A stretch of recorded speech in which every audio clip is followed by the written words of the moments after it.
Welcome to the Slop Temple. We pray this video helps.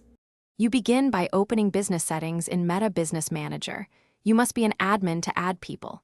Enter the person's business email and choose a role immediately so permissions match responsibilities. Explain why role selection matters.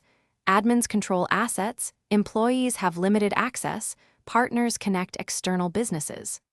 Once done, send the invitation and note that pending invites expire, so follow up. Make sure to double-check the email address before sending to avoid delays, and after invite acceptance, click the person's name in business settings to assign assets and granular permissions.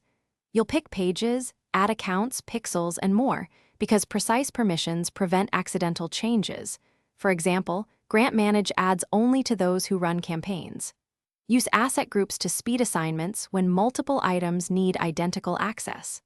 Once permissions are set, review the summary to confirm access levels. Make sure to communicate which assets they'll see so they know where to log in and what to expect. Finish by verifying the new user shows as active with correct permissions.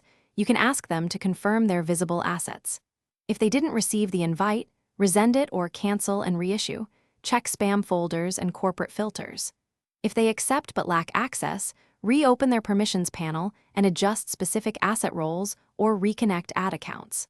One key troubleshooting tip: verify two-factor authentication and business verification status. These can block certain permissions until resolved. Thanks for watching. Consider subscribing if we helped you.